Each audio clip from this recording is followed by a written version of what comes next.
What have you got for us? We've got some back pages. You guys touched on Chelsea at the top. They're across a lot of the back pages. Blumenau, back of the sun. Hat-trick star Noni, sorry for jibe, then scores hat-trick.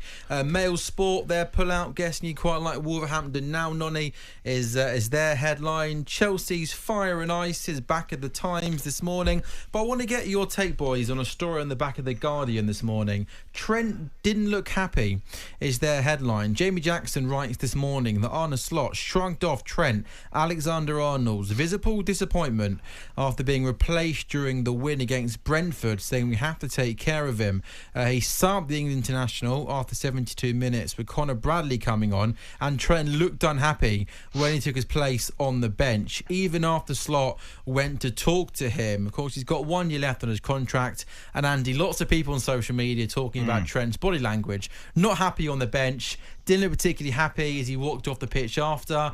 Can we read anything into this, or is this just a player not happy being subbed? Yeah, look, he's absolutely that, Sam. And Arne Slot can't pander to people, Ali, can he? No chance. He has to manage the game as and how he sees fit, and if that means Trent in his final year and all the doubts about a new contract, etc., if that's the way it is, that's the way it is. He's just got to do what he thinks is right and do it accordingly. So, if Trent not happy, no one's ever happy about getting subbed. Andy, that's what I was going to say. I mean, he's not the first player to have your face tripping you when you come off the pitch, and he won't be the last. No, and exactly. You could make the argument. You'd be far rather see him disappointed against substituted and delighted. So no.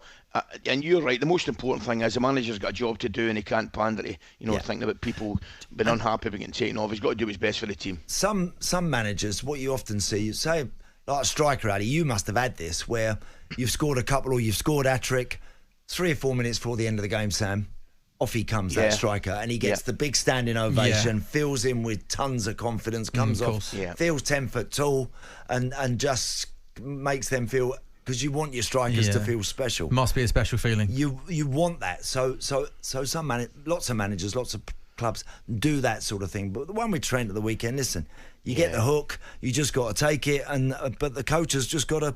He was trying to explain it to him, but ain't got to explain anything for his actions, really. Just got to do what he sees fit. That's back at the Guardian today. Just one more piece. We're tight for time, so I'll just read the headline.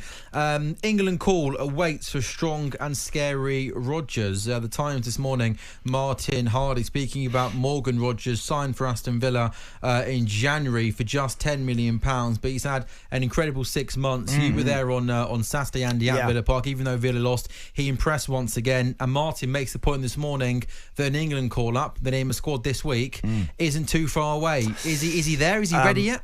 Look, I think he would still have a little bit more to do personally, but he was terrific at the weekend, Ali. Morgan Rodgers. I tell you, he picks it on the halfway line. If you can find him on the halfway line, he can travel from the halfway line to the edge of the box so powerfully, so majestically, and people are trying to... I mean, he was shrugging Thomas Partey and Declan Rice and those boys off the ball at times. He did it so well, but it might be at least. I think. Listen, one good game. He played well at West Ham. To be fair, I thought he did the same there, but he's got to show a little bit more yet, I think, Sam, before he starts muscling into the England territory. We'll see. You never know. You never know. Sam, listen, before you disappear, you and I can have a little chat about the. I quite like to look at England wicket-keeper, but that's a chat. He's special, by the way. Who's that? So. Jamie Smith. What a talent. Absolute first century against Sri Lanka. I did real say talent. we're going to talk about him later on, right in the Sam. Sorry, I'm going to go now. See you in 2 minutes. Coming up next, Sam, here's the news everybody's wanting to know. Are Oasis finally reuniting? Come Looks on. like it. talkSPORT Breakfast, waking you up Monday to Friday morning from 6 a.m. on AM, on DAB, via the talkSPORT app and on your smart speaker. talkSPORT.